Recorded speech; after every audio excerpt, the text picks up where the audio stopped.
Haha, Nazis, lol! Hello, it's me, Ethan. Hi. So this is a little documentary piece on comedy and how comedy is kind of being used now.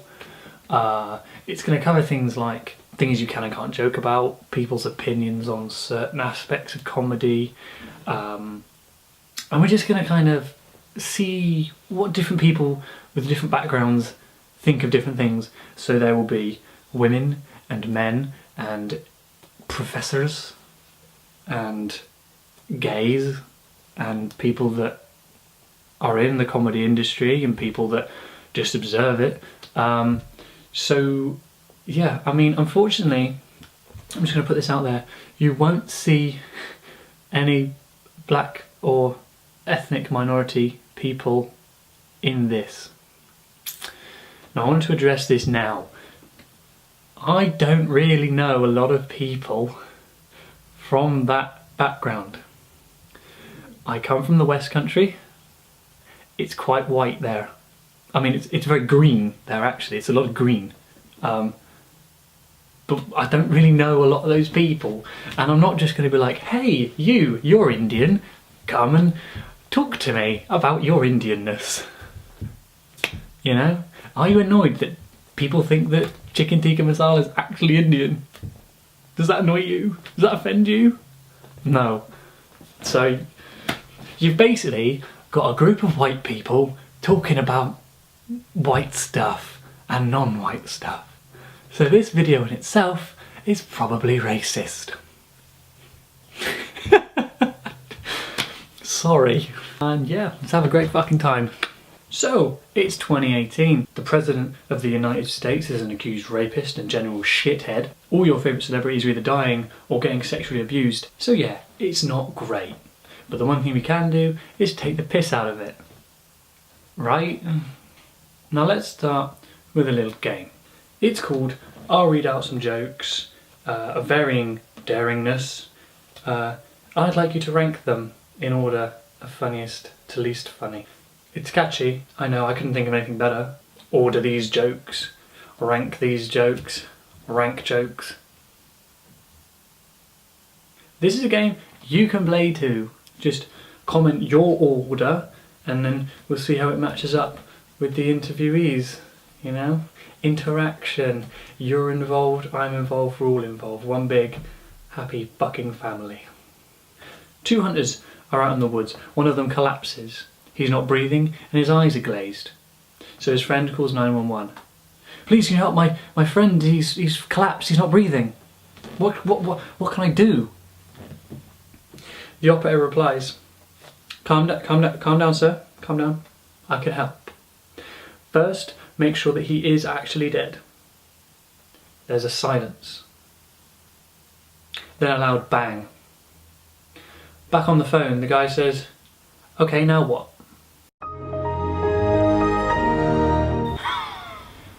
Oh no.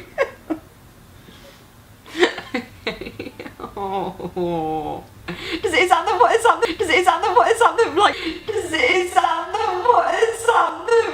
the least bad one? Oh, they vary. Okay. That's rated scientifically the funniest joke of all time, though. I got that from an article that said that was the funniest joke of all time.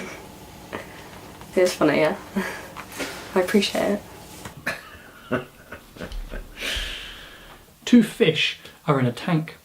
One looks at the other and says, do you know how to drive this? I totally blocked out then, I totally zoned out. I got it though. It wasn't as funny as the other two. Yeah, I like that one.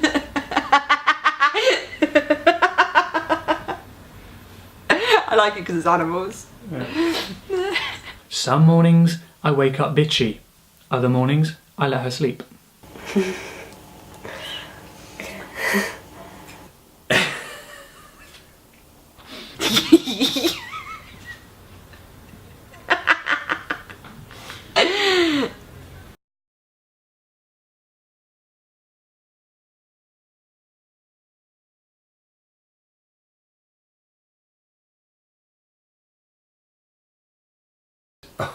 Ooh.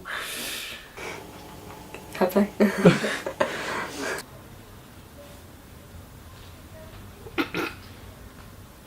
One day, I'll pretend to be gay. I'll make lots of female friends. They can confide in me. We can build up a trust. I will become their confidant. And then, when they least expect it, I'll fuck their boyfriends.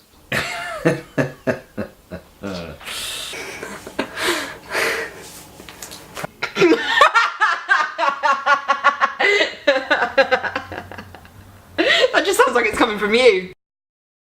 Well, based on personal preference, because I already know the first one, that's a favourite of mine. I want to say the first one. The one after the fish one. That made me laugh. Okay, which- The fish one I liked. Okay.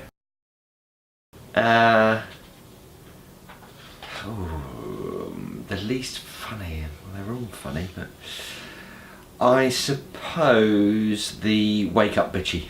Probably the fish tank one, because it was so short. It was just no climax to it. Probably the Nazi one. The Nazi. Why? Because You laughed. I did laugh, but it was one of those, oh, Okay. should I be laughing laughs. Yeah. And just, you know, I have my own personal line with comedy and homophobia and, you know. I mean, Nazis, that whole thing is funny. What? What? Haha, Nazis, lol! I shot that. Just have that at the beginning, just the whole Nazi thing is hilarious. Yeah. Taboos. The basic definition of a taboo is something that you can't really talk about. Well, I mean, you can talk about the definition, you just can't talk about it raping a dog, high on cocaine, in an ISIS camp, in a brothel, where the general practice after shenanigans with said pooch is to eat aforementioned hound. How many taboos did you count? Now, I've listed there some examples of taboos. They're things like rape, farting in a lift, pissing on the toilet seat. Now that last one is definitely a taboo, because if you mention that around me and my two brothers, we go quiet, we don't talk about it. So the question is there anything we can joke about, or is everything off limits? That's tricky. I mean, my default is always that as long as it's actually funny, and equally if the intention really isn't to offend, then I don't consider there are taboos when it comes to comedy. The whole point of making a joke, the whole point of comedy at all, is to provide some kind of release. It's, in a sense, a safe space in which to air something that might be considered controversial or sensitive. I don't think rape should be joked about. Other things can be joked about, but it's completely contextual. So it depends if you're being deliberately ignorant or if you're just generally ignorant. It depends on if it's targeted at, say, a person, or like if it's just not tasteful. If it's not tasteful, then there's no point. Other than that, if it's done well, then it's fine. In my opinion, no. Obviously, everyone has their own personal line. So if you're in a room of people that are black, don't make loads of black jokes. If you're at a refugee camp, don't make loads of refugee jokes. Like, sort of learn to read the room before you do anything. But other than that, no, there isn't really anything. Because you might offend or upset certain people in the audience. You don't know what experiences they've had personally. And certain people find different things offensive. Well, I think at this day and age it's because everybody's always concerned about causing or giving offence. Now, the context is always quite important here. There's a material difference between sitting on the sofa at home with a friend or a partner or a spouse, to sitting in a pub, to standing on a stage. And I guess really of those three particular examples, it's the being in a public space and being overheard that is potentially the most dangerous, as it were. The person on stage has a licence of sorts, and particularly if they've got any kind of reputation that an audience knows what they might be getting. The domestic one is also private, to a degree, as it were, unless your friend, spouse, partner is horrified and feels they need to escalate it somehow. It should be a further safe space, to coin a current phrase. Because of the media, I think, because the media's telling you not to joke about it because it's serious, and there's so much political debate around sort of, say, like feminism and like all these different things that people stand up for, so they're like, you can't joke about it, otherwise it's so wrong. Because it's kind of, well, personally, as in like if you had a personal issue and someone brought that to the surface and made a joke out of it and sort of like made you feel shit about it, that's one thing. But then if you do that with a whole topic, some people are just going to take that really personally, because for them it's a personal issue. So it's like you're personally like jabbing at them. I think so, but then I guess I have a high pain threshold when it comes to things like this, and I suppose sometimes in quieter moments I do wonder whether or not I should be more angry about certain things. Yes, because of the media again, because the media's telling you not to be offended. No, the media's telling you to be offended, so you're listening to the media and you're listening to the role model saying that you can't take this sort of jokiness anymore. No, I wouldn't say so. If you turn up to a comedy show, there's an element of consent to have certain topics addressed and joked about. If you were to say other jokes on the street, then your audience is not been selected in the way that they'd select themselves to attend a show. Yeah. Definitely. I mean, there's certain people that are just too easily offended. Like sometimes people could say that women are too easily offended when it comes to certain things.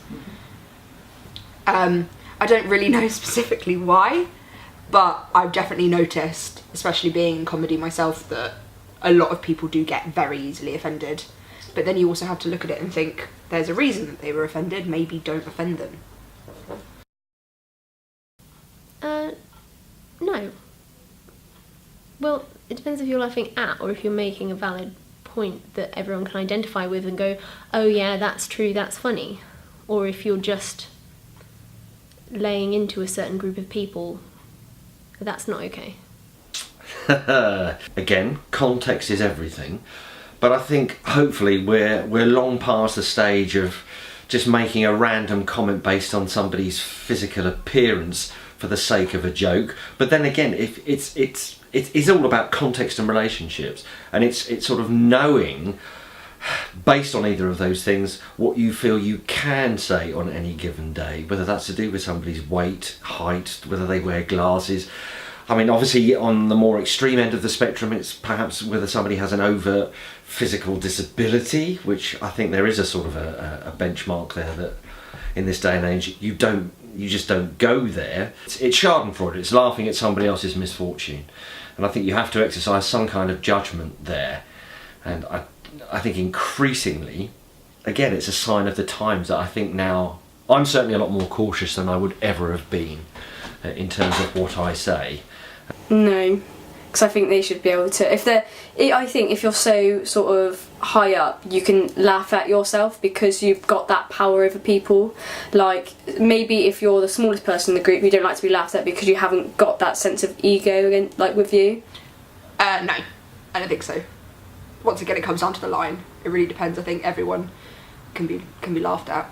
Social media has revolutionised the way we communicate with people. The days of screaming and shouting at someone for having a different opinion to you face to face are gone. Now you can just shout and scream at someone via the use of caps lock and exclamation marks. Social media has become a hive of lefty cucks and neo-Nazis. And the worst part, it's mostly done anonymously. I don't know about you, but when I get called a fascist, neo-Nazi, shit cunt that oppresses women and blacks, I like to know who's calling me it. And I'm talking to you, your mum 69. It's a bit like when radio first came along on one level, because up until that point, comedians, you know, in variety theatres and venues up and down the country would come up with an act and they'd tour it, and you know, that was their livelihood. Then radio came along, people started realising, hold on, everybody's heard that joke, what do I do next?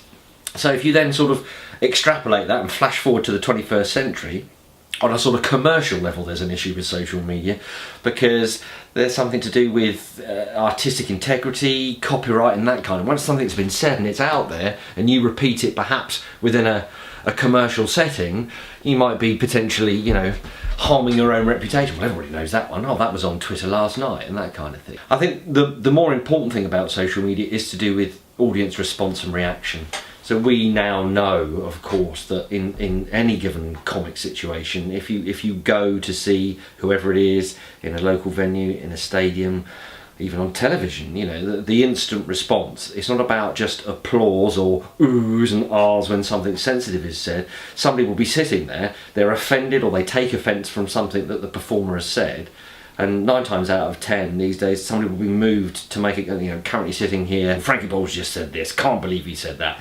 Now there is again that caveat that I would offer, that well, you've paid to be there at that performance, you have a sense of what the person has said.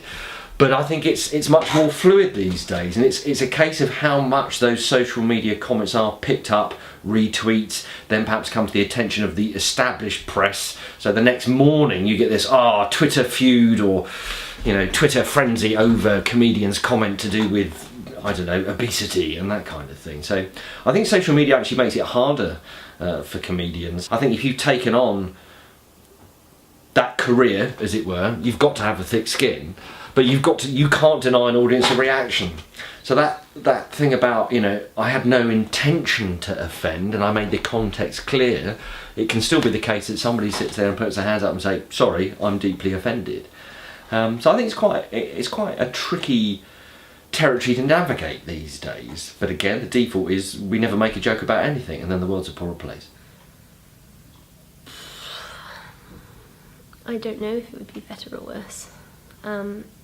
People have a wider access to different kinds of comedy and humour, but I don't know if it would necessarily be a good or bad thing. Depends how you look at it. Probably worse, in terms of this. It spreads so quickly. So the fact that it spreads so quickly, it makes people get tired of it, and then it gets old, and then people start to take offence to it because it gets too much, and people just it becomes repetitive, doesn't it? What does? What becomes repetitive? Like people making the same jokes all the time. Right. For like well-known comedians, it's made it easier for them because they can just put like one-liners out and test the waters. But it really depends on the comedy that you're using, because if you're using Twitter as a base, you've got to be very, very careful, because if you say one thing, it's then on the internet forever. So if you say something that just gets a seriously bad reception, then you're screwed. So you've got to, if you're not very well known, you've got to really, really be careful with what you say. Once something's out there, it's out there. It's the breadth of out there-ness these days that you know, a Twitter comment has a global reach. It's no longer a local thing. We're on the path to regulation and censorship if we're not careful, which we're at now. We're all very aware of the ways in which, particularly Facebook, for instance, and this isn't about comic content on the face of it. This is about saying anything about anything that could be considered sensitive or controversial, and the protocols, guidelines, regulations that are in place to ensure that people aren't offended, disadvantaged, traumatised by certain things. And it's very difficult to sort of allow for any and all instances where you will avoid giving offence or causing somebody some kind of upset. I don't know, like block stupid people from Facebook. Yeah, like just kind of learn your audience, learn to be careful to start off with. Just to save yourself the ag, really. Instead of, it's not a case of watch out, it's just to save yourself the personal torment of everything that's going on. Just sort of learn to be careful to start off with. But I can't think of anything that hasn't already been tried and either failed or succeeded in trying to make comedy easier. Yes, definitely. People feel much more able and confident to share bigoted views if their name isn't being put to it. Well, obviously people can use, you know, their avatar, their pseudonym, their online identity to sort of cover up for who they really are. As a practitioner, you have created this online or social media persona. I think hiding behind sort of comments that you're making anonymously, as it were, I think is basically cowardly to a certain extent. If you've got something to say, I think you need to have the courage of your convictions and say it, and be prepared to take the reaction and response. Yeah, 100%. Because people won't care if they don't know it's you. If you know what I mean. So you see these people post all the time and you don't know who they are because they're not going to get any effect from it. Not going to get any backlash. Definitely. It's so much easier to say offensive things if no one knows that it's come from you. So you could... That's what online bullying is, isn't it? Like, everyone's so much stronger behind a screen and being able to type things. Whereas if it was said in person, I guarantee they wouldn't say it. You always have the option on any website now to flag a comment, but it's just whether people are aware of how to do that or how to flag something up. So yes and no. The option is there, but people don't always know about it, so the information might not be. No. In terms of just general I don't know, it's just shit, isn't it? You know, for example, TV, like 9 o'clock's the watershed, YouTube, whatever, a kid can watch it any time, so there's no protection against children on there. You can do whatever. So a kid could go on Twitter, could go on Facebook and find like loads of offensive stuff, which then goes back into their real life. Effectively, but maybe not essentially, or maybe I mean that the other way around, that disappeared in the late 1960s when we no longer had a censor in place for broadcast and cinema and so on and so forth.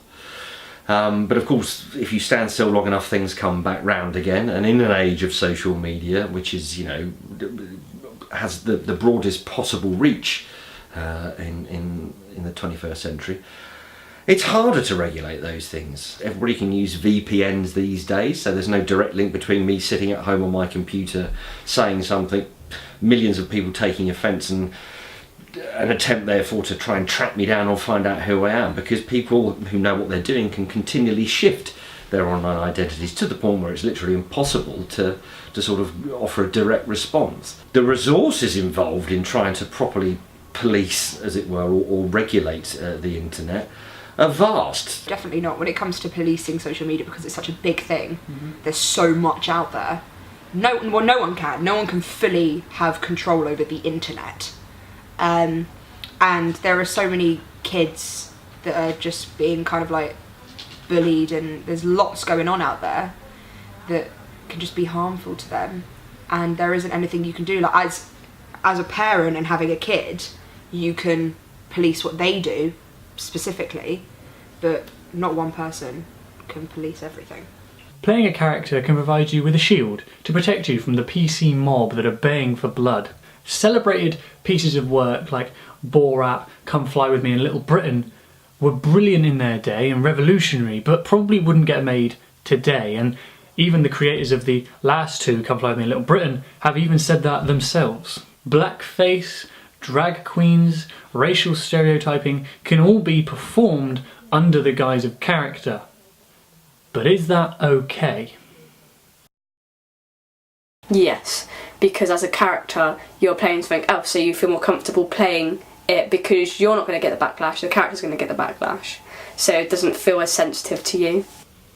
As in, if you're taking on a persona on stage, Sure.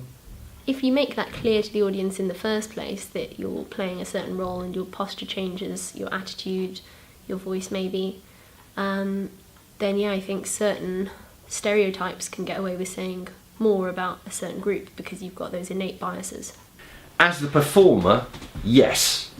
Because if we go as a default that in deciding to be the performer in the first place, you've automatically given yourself, and again the audience are complicit in that, a degree of license.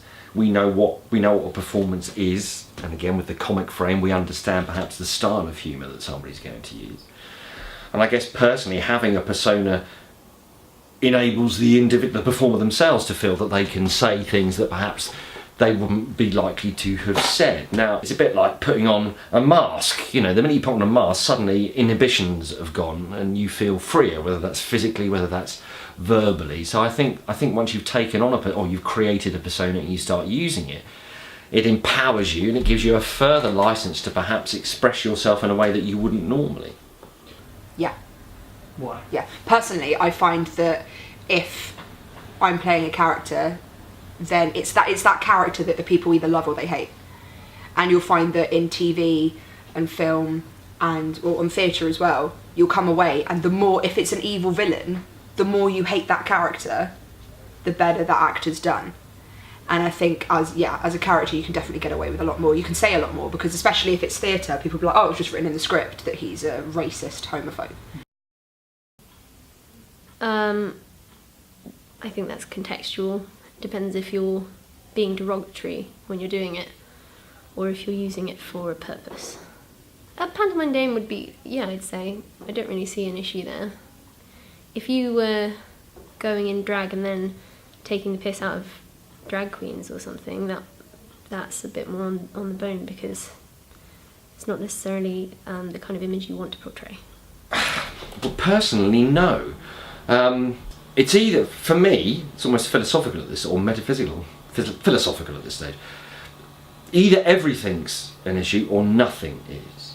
So what essentially is the difference between me dressing up as a woman and me putting on a blackface? And that's a very crude way of trying to delve a little bit more deeply into the argument, because historically there are very different reasons why one or other of those may be more or less offensive.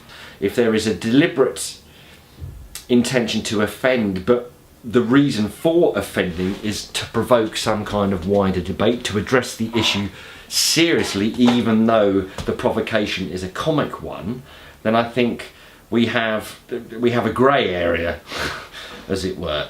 Blackface is the thing that would just automatically give offence, and which is why, you know, even if it isn't written down, there's an unspoken rule that people just don't go there anymore. You know, Shakespeare's Othello is a good case in point. But what's the difference between blackface and somebody putting on a comic foreign accent and that kind of thing? Again, yes, there's a spectrum here, and one is more likely to give offence because of the historical associations to do with lack of representation within a particular ethnic minority or social group and that kind of thing. I think they're fine, because you're playing that character. If you don't black up or whatever, then they're gonna find that offensive. Oh, well, white man's playing a black man, like, and you're white and you haven't blacked yourself up. No, definitely not, because it's a character and it'll be written for a reason. If that reason is deliberately to shame and ridicule and hurt people, then yeah, that's wrong. But, you know, 9 times out of 10, if it's a big theatre production and there's someone that's been like blacked up or drag, then you know, you can't really put blackface and drag in the same, because if anyone does anything and then realises that it upsets people, it's the way that you handle that. As long as you respect that people do have boundaries and things that offend them, you didn't go out there to hurt those people, you did it just because it was a positive thing, then yeah, it's absolutely fine. Well, it can go either way. Again, if the performer has taken on a particular character in order to address something seriously, even though they might be using comedy as the medium, I don't personally have a problem with that. However, we know that when certain performers in the recent past have taken on a character that might be said to be representative of a particular social or ethnic group, but that their intention in doing so was perhaps what we might crudely describe purely for comic purposes, and it hasn't got or doesn't appear to have a wider social or cultural purpose. Ricky Gervais and Derek is a good case in point here, where from certainly from an immediate audience response, there was a real split, and not an even one in terms of offence or outrage about the kind of character that he was portraying, and his response to that was unequivocal. It was like, oh, you know, sort of get over it, it's just a joke.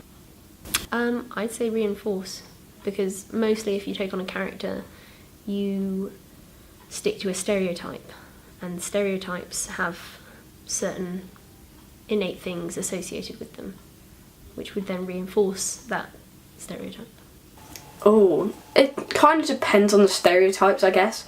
Like, I think stereotyping is fine. So I was thinking about this earlier, and I was thinking that if you're, say, a gay character, for example, and they play on the stereotype of a gay character, they're only doing that because they kind of accept the character. Like, they're not going to make a sitcom on Hitler, are they? Because no one accepts it, but people accept gay people, people accept black people. Do they? Which is, well, yeah. Obviously you get some people who don't. But yeah, I think characters are good because it makes everyone realises that everyone's accepted, if you know what I mean. Like, everyone's, yeah. Okay. Ooh. I think it makes everything easier in a way. I think it allows for expression, and it really depends on the character, but if we're taking drag, for example, it allows for so much expression, and it allows for people that are maybe ashamed of themselves and they can see that there are these seriously butch men that just like putting on pretty frocks and some lippy, and I think it's great. So yeah. Is your nan a racist? If yes, she's not the only one. Generational differences between the old and the young have caused massive tensions in recent years. The young blame the old for Brexit, and the old blame the young for grime. What's worse, I hear you ask? Grime.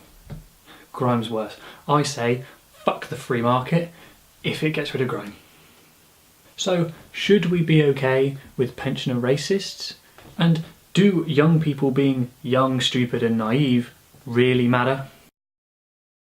I think about getting away with it. I think we're back to licence again. There is a sense which still exists. It won't for much longer, because it won't be too long before the generations that are sort of post-PC, as it were, will have no excuse. 50, 60, 70 plus year olds right now, I suppose you could crudely say, have that get out of jail free card. You know, I was of a generation where these things weren't a problem. Now there's an element of ignorance to that, because you live in the world right now, so you must surely be aware that attitudes have changed, times have changed.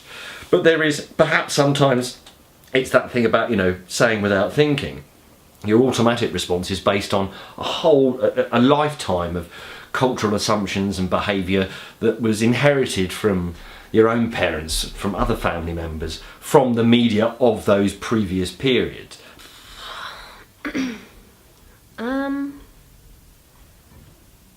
I don't know. I don't know the answer to that. Like, people tend to brush it off more because they just go, oh well, you know, in their time, in their day, it wouldn't have been as prevalent, or you know, the issues wouldn't have been addressed in the same way. Whereas younger generations are expected to be more aware of cultural differences and accepting of them. I think they do, but they shouldn't, because they use that whole age excuse, don't they? Like, I don't really know how to explain it, but they have more experience, so they feel like they know how to play it. Yeah, they are, but they shouldn't be. So, like, my granddad is really racist. And he gets away with it because our granddad, like Prince Philip, he gets away with it because he's the nation's favourite racist. But he shouldn't be able to, but he does, just because it's that generation, and we understand that back then everything was different. So yes, they get away with it, but they shouldn't. Yeah, I think, well, all right, the neoliberal answer, there's learning to be done on both sides. But I do think perhaps, this is a very sweeping statement, but only, you know, based on my own reading of the press every morning, I think there is a tendency, and this is particularly within universities right now, for young people to almost seek out offence, to look for it rather than to react to it, and by the same token to avoid it as well. And I think there's another problem about avoidance, that idea of banning speakers, banning comedians, or even academics who hold certain views. The point is to hear them and challenge them, not to prevent or prohibit them. I think there's something to be said for, you can't teach an old dog new tricks. Like, if that's something that's ingrained in their person, there's not necessarily a lot you can do to influence that, because it's something that's been reinforced and reinforced over time. And so even if you can put forward a different argument, there's not a lot that can be done to alter that at this point. Because there's negatives in both, isn't there? So obviously you've got the older people that don't believe in like women's rights, and they don't believe in like gay marriage and stuff, but then you get the younger people who do believe in all of that, but then you get the younger people who are really now cocky and rely on social media, and they have so many negatives about them, but then so do elderly people. So it's about bringing those two together, I guess, and bring in the positives and the negatives. I think we kind of both do. We need to, as younger people, we need to accept that they'll have boundaries, but the older people need to accept that these boundaries do need to be lowered a little bit because of what's going on. We kind of need to meet in the middle with it, and maybe don't say so many racist things about your granddaughter's boyfriend, but then also maybe understand that bringing him home just to him might be a bad idea. You know, like you've got to kind of like work together on this for a happier world. I guess the way in which we seem to be heading, there is a latent desire or hope that might be the case. But the whole of human history up to this point suggests that you're never going to have a world where everybody agrees everything. I mean, that's just human nature. But to return to what your question is really trying to address is there a near or medium-term future where we don't have any of these things as issues? On one level, I hope not. If we were all the same, I think the world would be a poorer place for it. Yes and no, like that people are always going to pass stuff down, but I think now we're more of an open-minded generation. But when we still got like years and years to go before everyone's actually accepted, so it won't be until probably we're dead that that things are going to be fine. No. Why? Well, it's like, for example, smoking. That's not gone. You can tell people all you want that it's really bad for you. You can tell people you can contract cancer, you can contract this, that. It causes all these other issues, but younger generations still pick it up. Certain people take an idea and run with it. Certain people are scared of other groups, and they'll hold on to those biases. You'd like to think so, like I'd like to think so, but it won't, because where they've had such an understanding, they would have passed that on. So the older generation would have passed it on to our parents' generations. So you've still got all of that. And then eventually as that dies out, then yeah, but we won't be around to see it. Yeah, because like you learn from it, don't you? Like I posted so much shit when I was younger on social media because I could, and like I thought it was funny. But now I look back on it and I was like, I was a fucking idiot.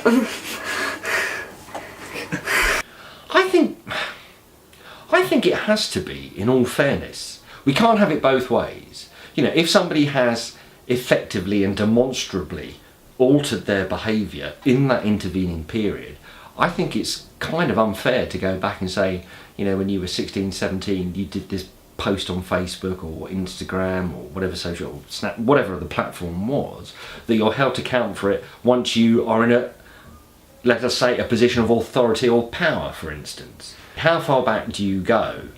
And this is all a product of other much wider, and I'm going to say more serious concerns about historic behaviour. And obviously a lot of that currently is to do with sexual harassment or sexual abuse.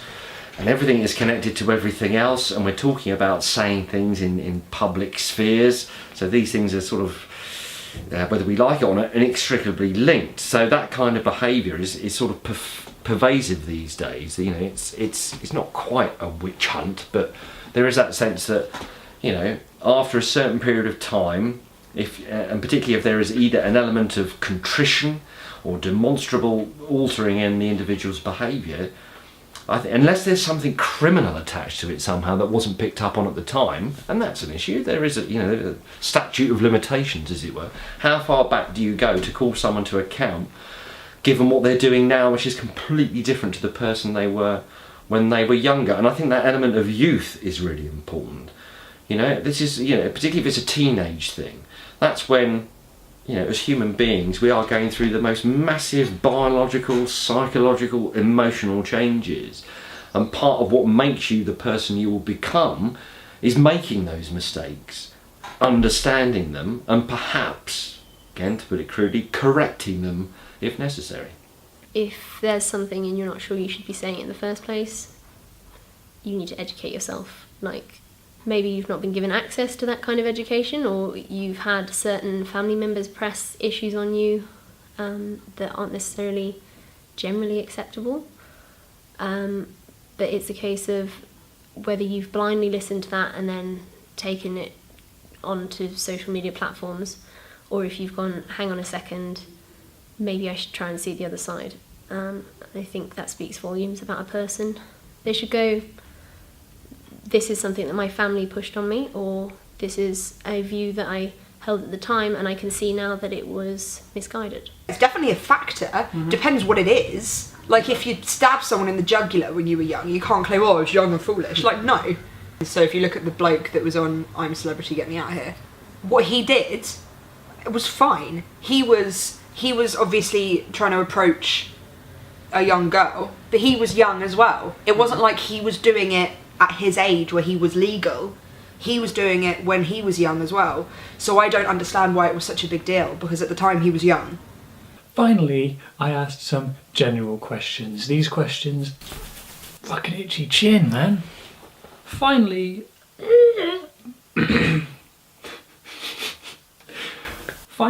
I asked some general questions that don't really fit into a set category. Think of them as non-binary questions, if you will. They cover wide-ranging topics like understanding cancer jokes, the fucking patriarchy, and ultimately, where comedy is going. Okay. What do you think of positive discrimination? Do you know what that is? No. No.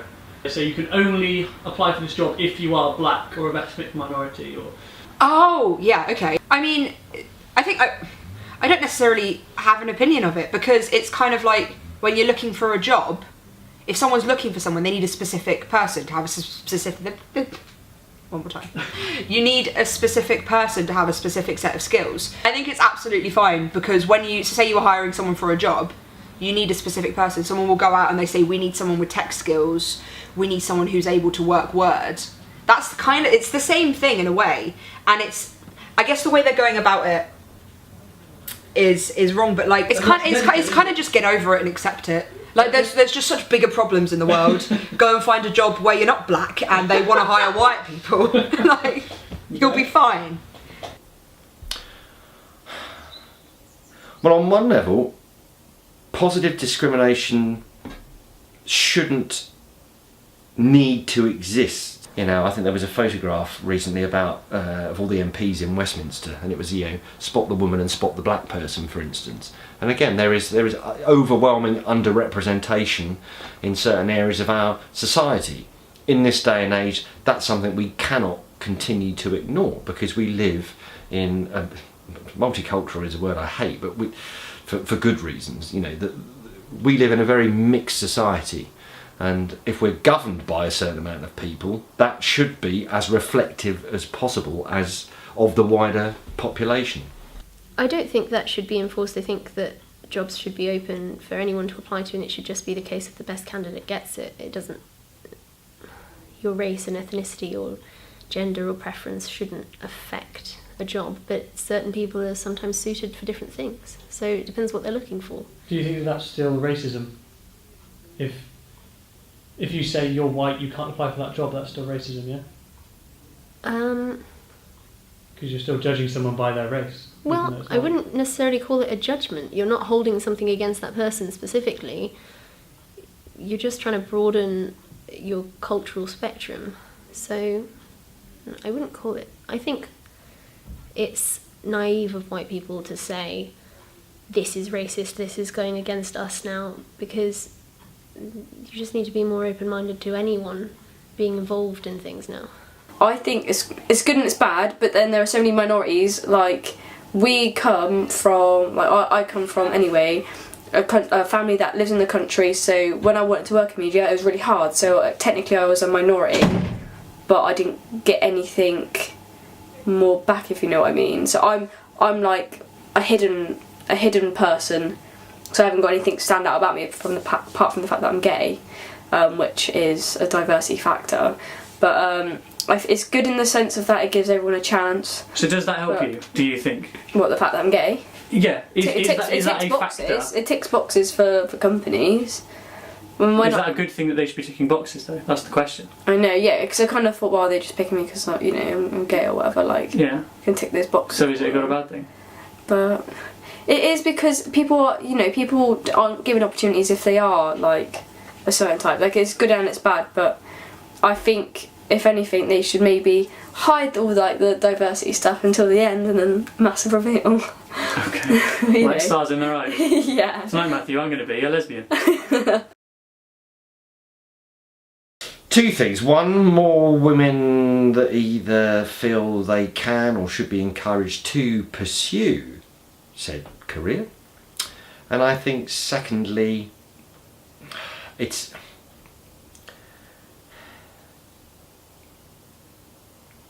was going to say talent, and that's a very crude thing to say.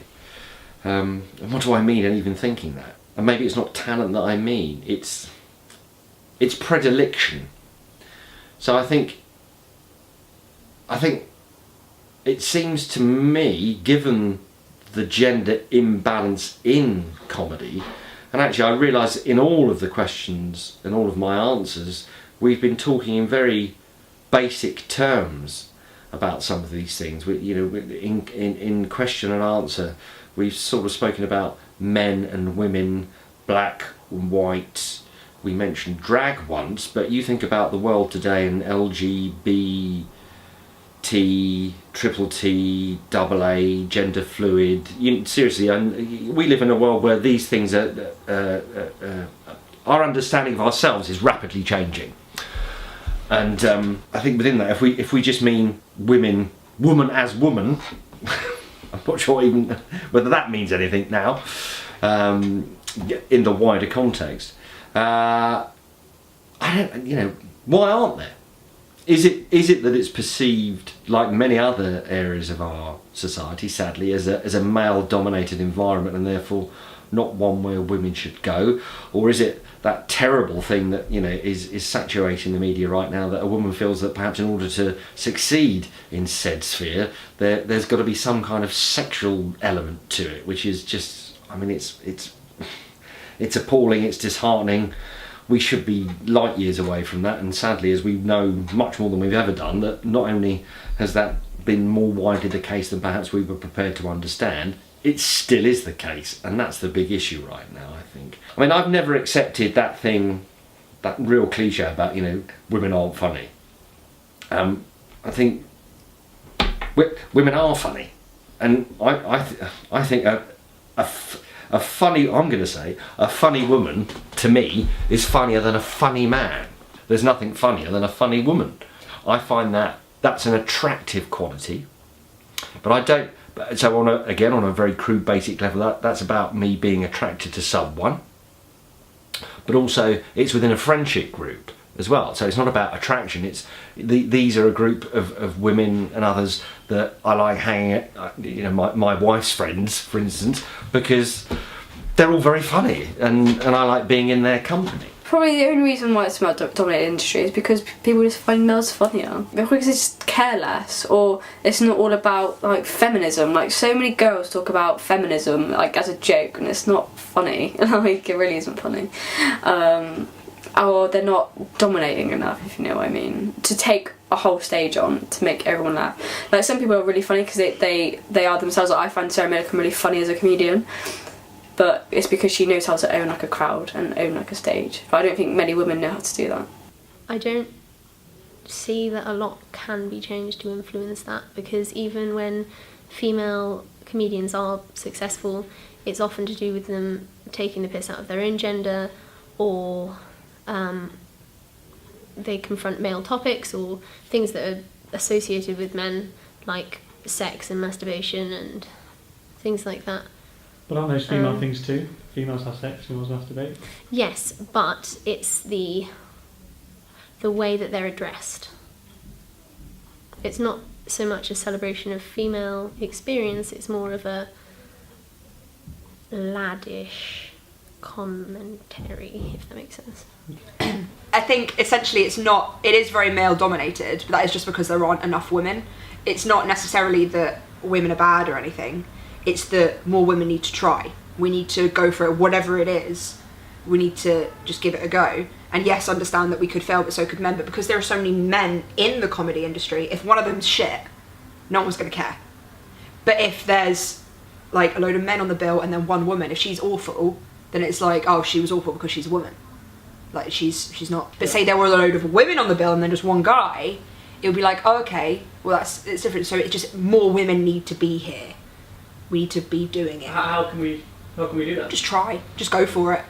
Like, honestly, if you think you're funny, just do it. Whether it's stand up, writing, acting, starting small, getting bigger, YouTube, Twitter, Instagram. Just do anything you can to try and put a funny stance on the platform. Do you want to give an inspirational message to the camera there, to all the women out there? Just do it. Do it! Just do it! Alright, Shia LaBeouf.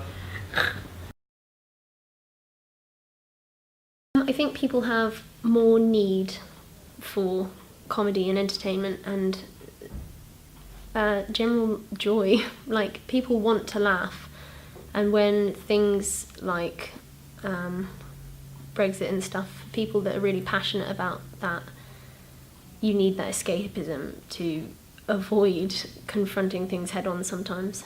It's just sort of like, it's just turning into sort of like family fun, really, isn't it? Like, you get Michael McIntyre, who's like really big now, you know, TV shows and everything, because he's a family comedian. Like Frankie Boyle, I don't know where he's gone. You know, like all the offensive ones, but they're being pushed aside because TV can't have them anymore because it's offensive. Like, if you look back at Little Britain, there's no way that could be made today. It's just going to be like shit banter. What's going to happen? Shit banter. Comedy's going to become shit banter. Yeah. Okay. Family fun shit banter.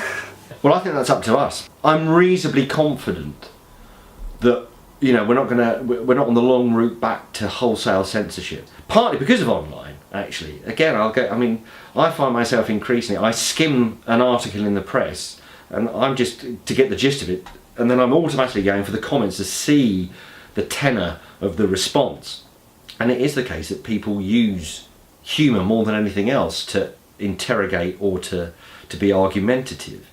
And politics is an interesting case in point here as well. On the one side, when a politician does something that makes them look human, and I do mean something funny that makes them look human, people sometimes will respond very positively to that. But depending on what kind of position they hold, they will either take offence at that or be concerned by it. If you're in a position, again, of power or authority, it's very difficult to know that there's no real set of rules here. Do I go for the overly gravitas approach?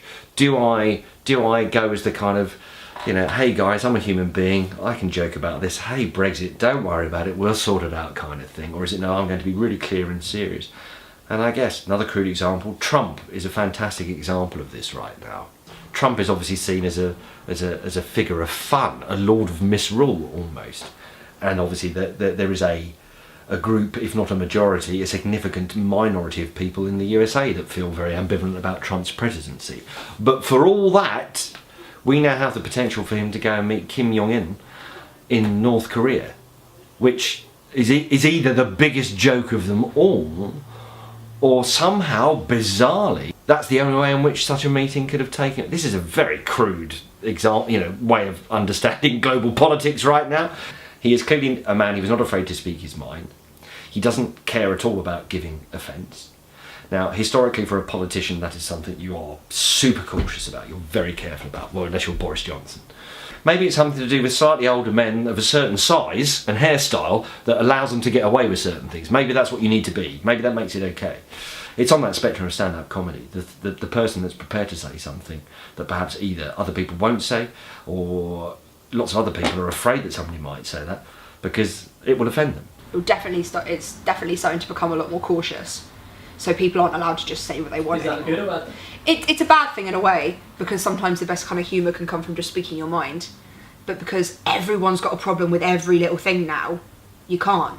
Like, you can make a joke about toast and there'll be someone out there has strong feelings about toast and they'll get upset about it. So comedy is definitely becoming a lot more cautious. But I don't see it ending. If anything, I see it becoming stronger in a way that it will become smarter as comedians and we'll learn a lot more, being able to tackle things either differently or we'll just smash through it. We'll just go through it and just like get over it. So either it will make us stronger as comedians to learn that we can just get over it and just do it, or society will have to grow up. That's a nice way to end. Yeah. There you go, boys and girls. That is the views of these various white people on what they think is going on with comedy. Let me know what you think, you know. Why not? Or don't, I don't care. You can just keep scrolling down and watch videos of dogs wearing tuxedos in fucking buckets. I don't know, whatever the hell's on Facebook these days, whatever the latest meme is. But I hope you enjoyed this. I hope you have a great life. Try not to take everything too seriously. And be good.